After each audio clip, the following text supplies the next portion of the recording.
Deference. What is healthy deference? Well, deference is a skill that is needed in order to be able to properly respond to life without being constantly in fight, flight, freeze, fawn. Healthy deference. Deference is one of the 4 Ds of the healed response: disconnection, um, deliberation, um, discussion, and then there's deference. So we need all 4 of the Ds. Now, each Monday, we've been talking about a different D. So in about 3 weeks, if you've missed one of our discussions, I will post it, perhaps temporarily, to YouTube. So you want to make sure you catch that when it's posted to YouTube, where we're talking about the 4 Ds. Okay, so tonight we're talking about healthy deference.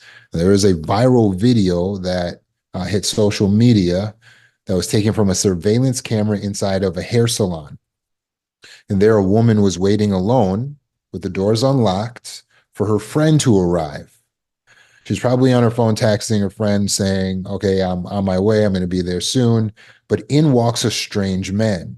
And the strange man walks right up to the young lady and immediately initiates contact. He holds out his hand to give like a high five, and then he grabs her hand and he starts saying, oh, we got to do a handshake. Let me show you the handshake, he says.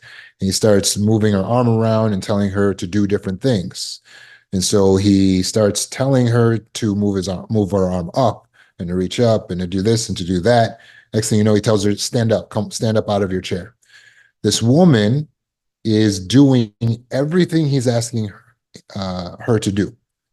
She is complying with every single command.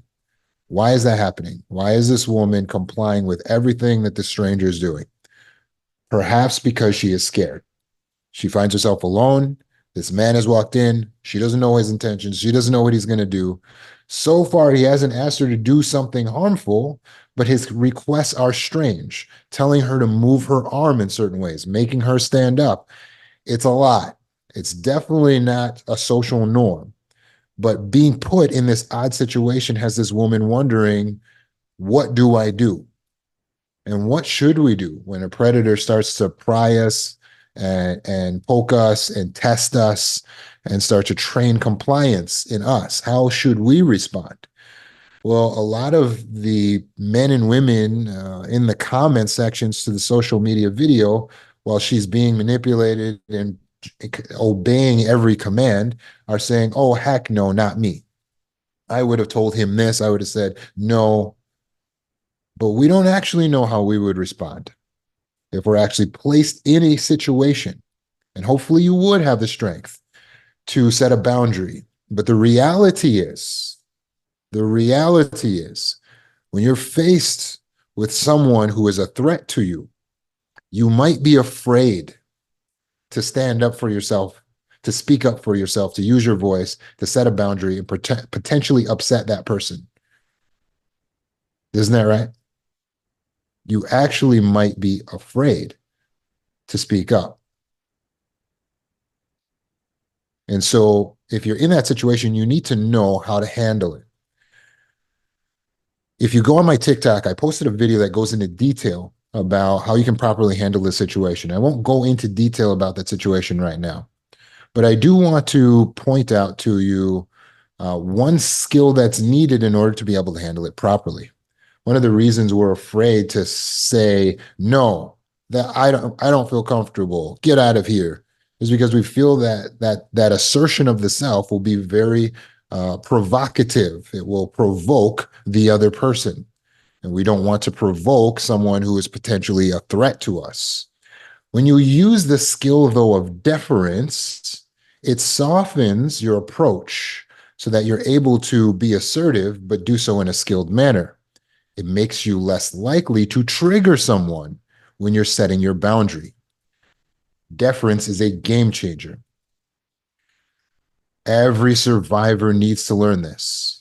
Many survivors who are learning to set their boundaries and to be assertive are a little bit awkward when they start trying to set the boundaries. And as a result, They're too harsh sometimes, admittedly, too mean sometimes, admittedly, too strict sometimes. And it's okay because it's a growing process.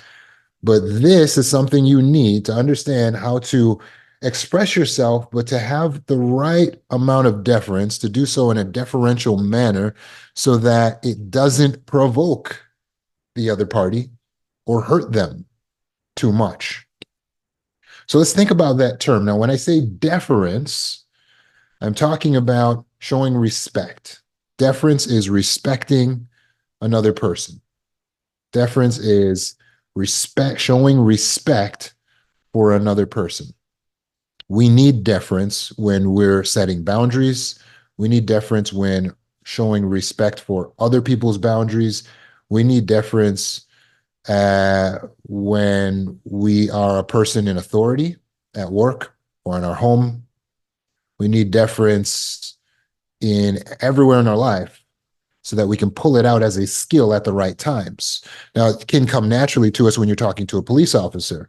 It's like, oh, yes, sir, right? Because they hold so much authority and power, it could be very natural for you to show deference to a police officer, to listen to what they say to do. Or for you, it could be your boss at work or someone who holds high authority in your mind, someone that you respect. Also, it's easy to have deference for them. That could be a musician or a celebrity that you respect or a politician that you respect. It's easy to have that deference toward them. So you're speaking to them in a very deferential manner, the way that you're approaching them, the way that you're addressing them. But deference is a tool, and it should not just be used when we're afraid. In fact, fear is what causes us to miss out on using this healthy and helpful tool. So we need to be able to speak utilizing respect, and respect when someone else is speaking to us.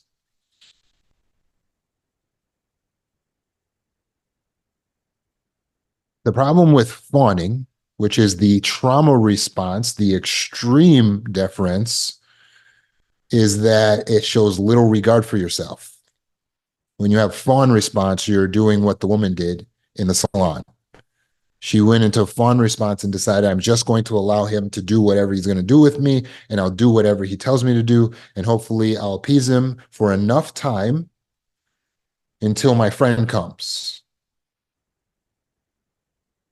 But that was a gamble. And in everyday situations, we need to have better tools so that we're not always just using the fawn response to get out of everything. Are you a fawner? Admittedly, when you think about your life and situations you've been in, are you the type that just complies? You feel like, hey, I got to comply, otherwise I'm going to die. So I'm just going to do what people are telling me to do. I don't want to get rejected. I don't want to be abandoned. So I'm just going to fawn my way through life. Fawn is an extreme deference where you're showing so much regard for the other person that you're acting like you don't matter. This is adaptive in a life or death situation. It's not acceptable for you to live your life this way. So take the people pleasing and throw it in the trash.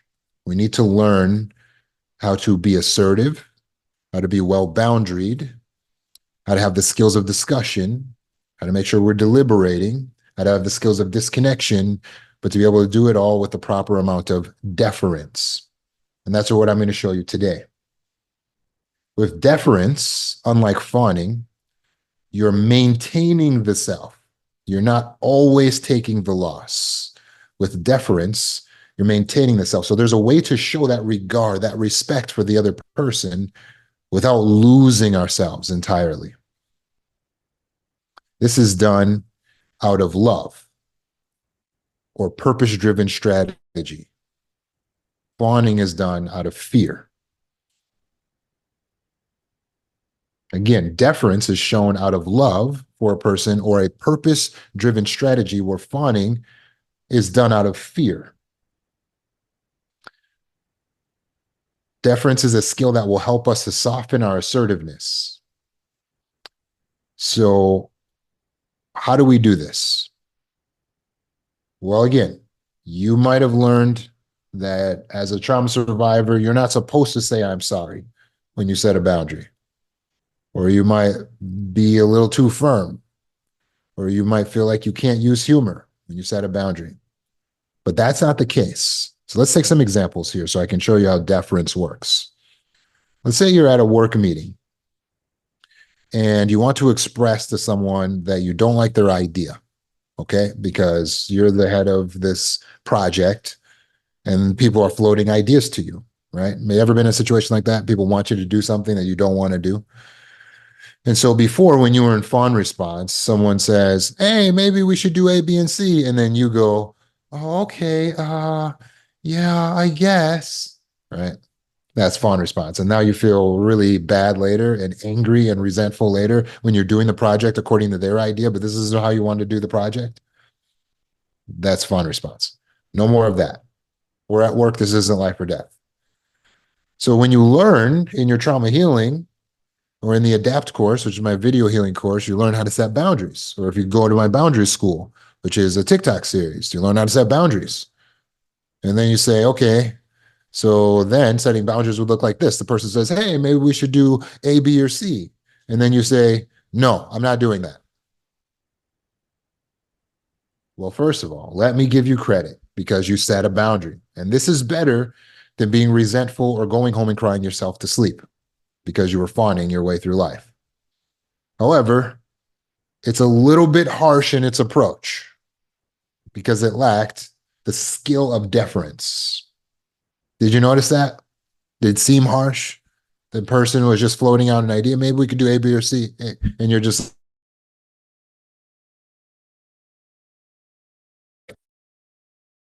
"No, I'm not doing that." But show that respect for the other person. Well, someone with the skills of assertiveness, meaning they know how to do it with the proper amount of respect or deference, would say something like, "Okay, Johnny, I appreciate that. Although it's not exactly what I'm looking for, I can see where you're coming from." Do you see the deference in that statement? Let's find, first of all, where the boundary was set. She said, "It's not exactly what I'm looking for." So she admitted she didn't want that. It wasn't what she was looking for. She found soft words to be able to express her disagreement with his decision. But did you notice in there the deference she showed? She said, "Okay, thank you. I appreciate that. And although it's not what I'm looking for, I can see where you're coming from."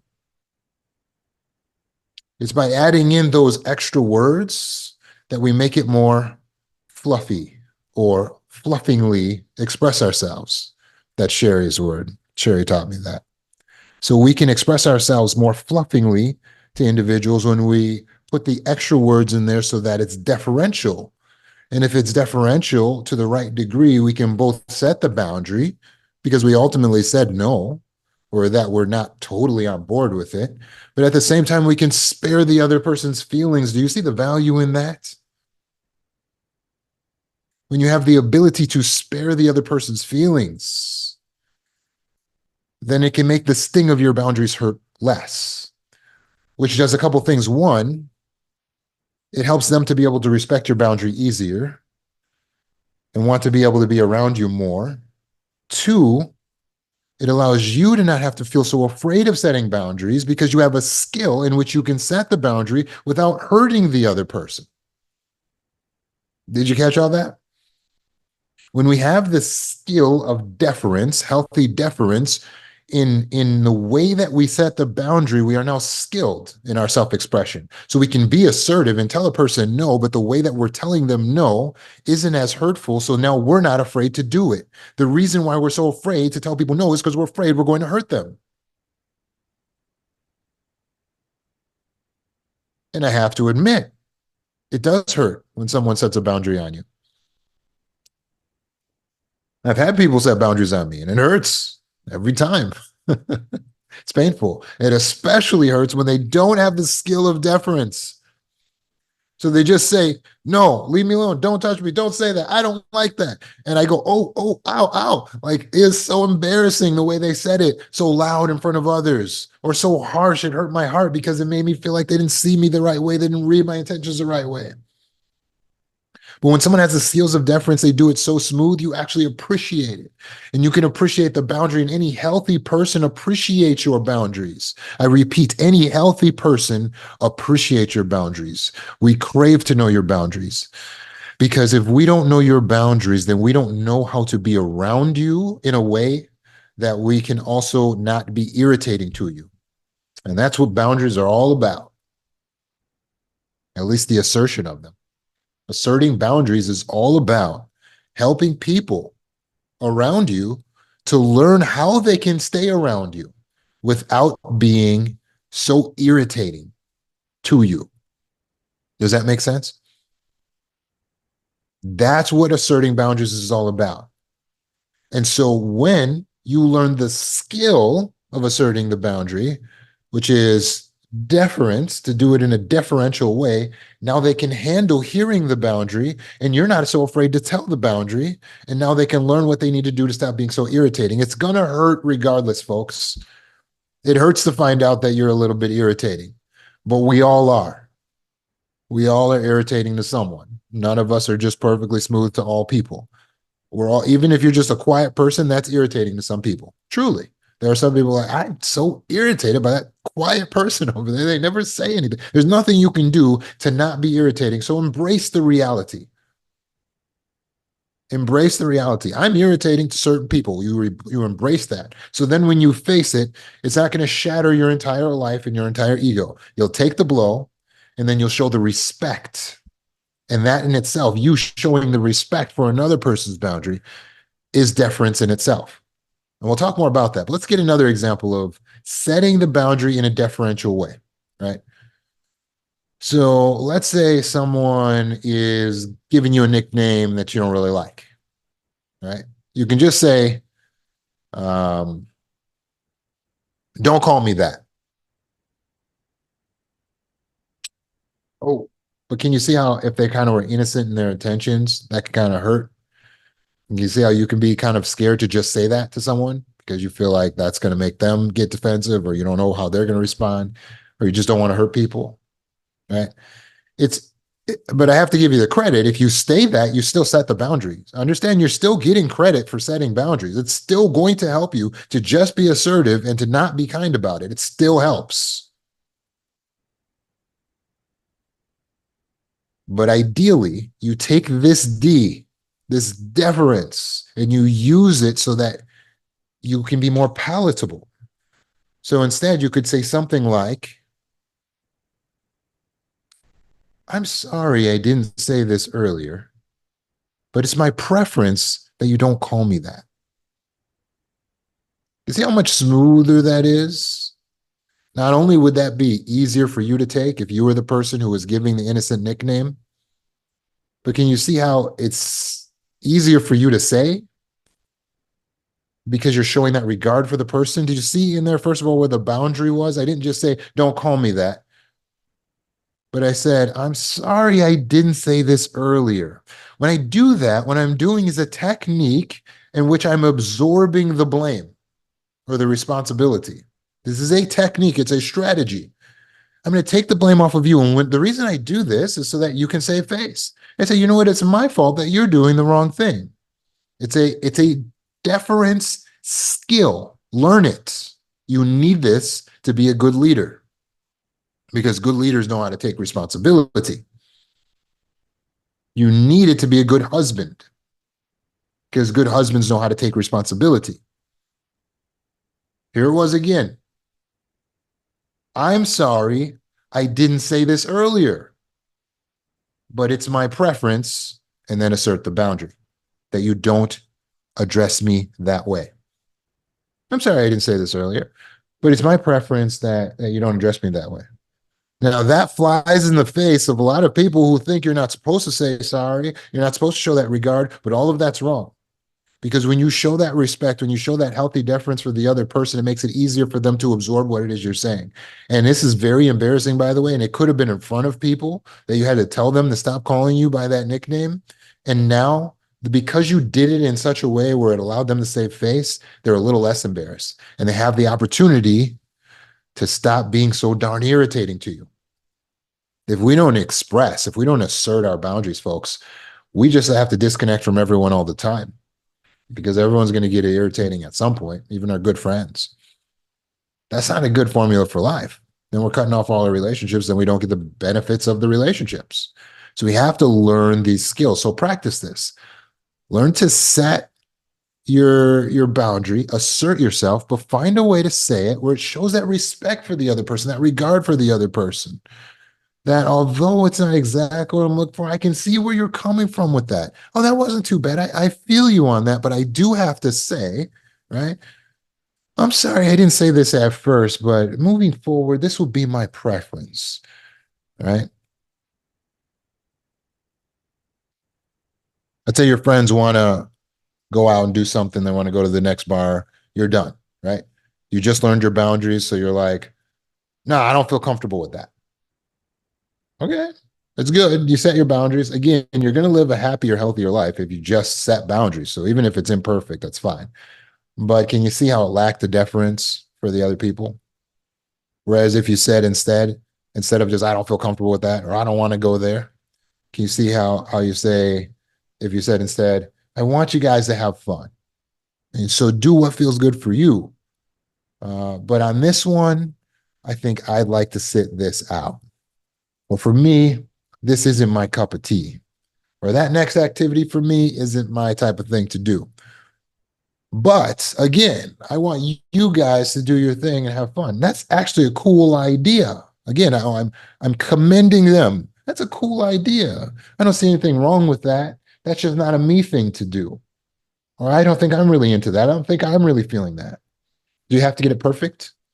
No. But if you want to be skilled, you want to use the deference. By the way, we can use this with family, we can use this with friends, but use it when you're in authority, when you're in a position of authority. Use it with people who are subordinate to you, your employees, the people who are reporting to you. Use deference when speaking to your children. Why? When you teach your children, when you give deference to your children, you're showing them respect. When you show respect to your children, small little children, they learn that respect is a part of a loving relationship. And then they're more likely to end up in relationships with partners that show them respect, i.e., don't abuse them later in life. They learn that they are worthy of respect. They learn boundaries through the respect that you show them, through the deference that you give them. So make it a big part of your parenting to say, Samantha, little Samantha, come on in here. Your mother and I were thinking about where we should eat for dinner, and we wanted to get your opinion. We have option A or option B. What do you think would be the best place to get dinner? Little 5-year-old, 6-year-old Samantha. Do you see the value in that sort of deference? Samantha learns my opinions matter. My voice can be heard. And meanwhile, you've selected the two places, but you're letting Samantha make a choice for the family so that she can live in a world where she is able to make a difference and she can face the consequences of her own decisions. This empowers her to become a better leader, a better mother, a better wife, but more so to be mentally healthy growing up so that she can navigate her relationships while she's going through school and as an adult. So show deference when it's appropriate, even for children. When you show them respect, they learn to respect themselves. So the last area I want to talk about showing deference is in respecting other people's boundaries. Now, I've had a huge issue with this because I have lost clients. I'm speaking to you, the clients that I'll be sending this video to later. I have lost clients who have immediately completely stopped talking to me and ghosted me after I expressed a boundary. If you walk away and don't talk to someone after they express a boundary, then it's almost as if you're punishing them for asserting themselves. It's a way of showing a lack of respect for them and their boundaries. Now, it is true that there could be times where we decide we would have to disconnect with a person after they express a certain boundary because maybe their boundary violates our boundaries or our expectations and standards, or our standards rather than expectations. Maybe their boundaries violate our standards and what we would want. So it is okay to disconnect. We want to do so in a way that still shows respect. Do you know how to do that? Well, take Joe's situation. Joe loved his brother.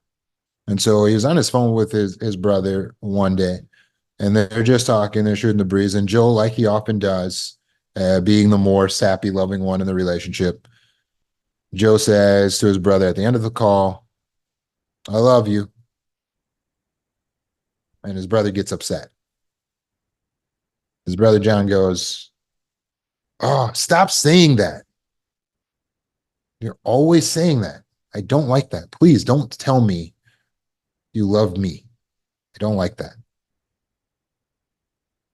Joe is taken aback. His pride is hurt. He's wounded.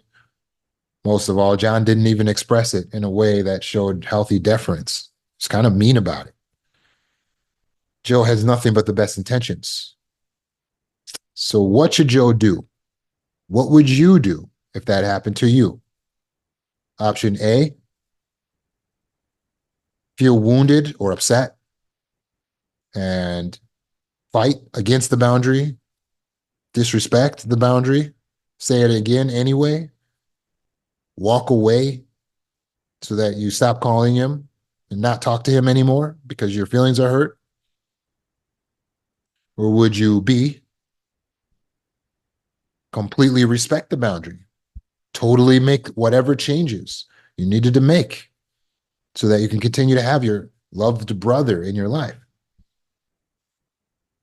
Or C, would you use the skills of discussion to negotiate a position in their life, something that will work for you and him?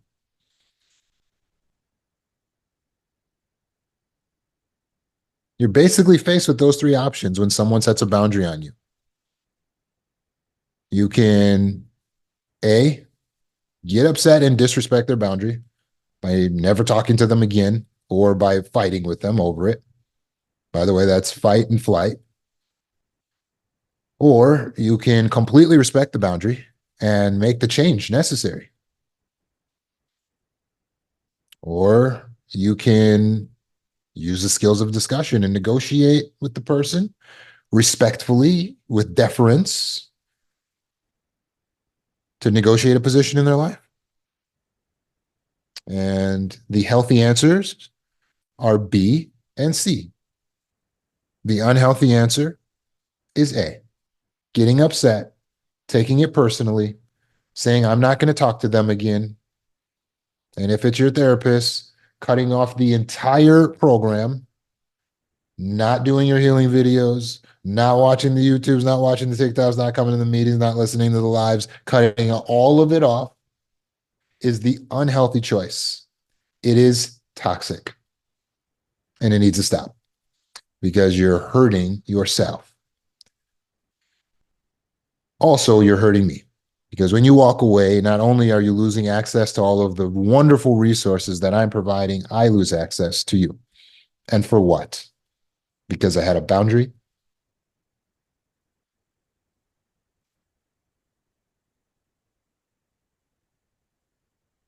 So the two healthy options are B and C. B is to completely respect the boundary and make the change. That is a healthy option, folks. My brother tells me, "Dude, don't do that. Don't say I love you after our call." When I examine the situation, if for me it's a compromise that I can make because I don't want to be irritating to him and I don't want to lose access to my brother, it's fine. If it's for me, I can take that loss. then it's fine for me to respect it and to make the change when I am around him, when I am talking to him. It's fine. Make the change. Take the blow to the ego. Oh, what do you know? I'm irritating sometimes. I'm not perfect. Big surprise. None of us are perfect. None of us are perfect. Big surprise. Take it. You can handle it. You need to be building yourself up every single day. So when something like this happens and you find out that you're a little irritating sometimes, you can handle it. It's a part of being emotionally mature. Recognizing that you can flex for another person is a fruitage of the spirit. It's mildness. It's a manifestation of good energy, flexibility.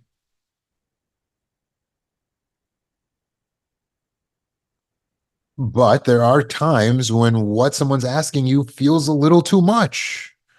Feels like now they're asking you to not be you. So maybe let's say in this case for Joe, it would just kill him inside to not be able to say I love you to his brother. So how could he use the skills of discussion to negotiate his that position in his brother's life? Well, you can find out more about negotiation by going to YouTube, Roman Zanoni negotiation. And there you can learn the skills of negotiation. Or perhaps Joe would engage in a discussion and say, first of all, I'm so sorry, Deference, for now that I know that what I was doing was bothersome or irritating to you in any way, Deference. I would have never wanted to disturb you or hurt your feelings or make you feel uncomfortable, Deference, because I love you. Assertion of truth. The reason I do that is because it's just genuine. It comes from the heart, and I don't expect anything in return. Is it possible that I would be able to somehow continue to say this to you? Maybe I could, I don't know, text it at the end of the conversation. I don't want to lose you, and I don't want to lose this precious aspect of myself as well.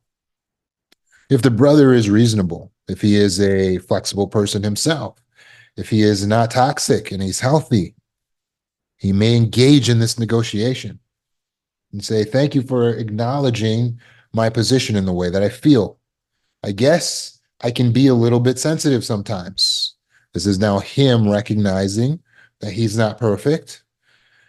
He says, I don't like it for me when you say that to me because it puts me in a position where I feel like I'm supposed to say it back, and that's not a me thing to do. And then your Joe's going, no, I don't need you to say it back. I just need to be able to say it myself because it's the way that I truly feel. And John goes, well, bro, I'm not going to say it back. I'm just going to hang up on you after you say it. And Joe says, that's fine, man. Hang up on me. I just want to be able to say it. Can we do that? And John says, sure. And they found themselves the middle ground where they could play their positions in each other's life through a healthy discussion, through a seeing of one another. And so you have options B and C that are healthy for you to take. In the situation with the woman who's getting manipulated by the man coming through the door, if she has the skills of deference, she'll be able to say certain things that won't be so triggering that it would likely make the man become violent with her. And that's why she might be afraid to say, hey, stop, buddy, when she's just one-on-one with a guy, when men are 3 times on average the strength of a woman. Understandably, she's cautious. She might not feel comfortable saying, hey, no, get out of here. Hey, you're weird, right? But by using the skills of deference, she may be able to say, I'm sorry, sir. I didn't catch your name. I'm sorry, sir. Why are we doing this? Excuse me. I don't mean to interrupt whatever it is you're showing me right now, but I'm not really sure what the purpose of this is or what the purpose of your visit is. Hold on a second. I'm not, I appreciate you and you coming in here right now and you're welcome. I just need to know what I can do to help you as far as how it pertains within the business of the salon. And it appears that what we're doing here doesn't pertain, but I could be wrong. Did you hear all of the deference in this? Here's what's key about the deference is not what I'm saying, it's the way I'm saying it so that I'm setting the boundary, I'm creating cessation, I'm slowing down the process of manipulation, but I'm doing it in a way that's so gentle, that's so respectful that it is unlikely to trigger the assailant. And it turned out he probably did have bad intentions by what they found on his phone. But you'll have to check that video out on my TikTok.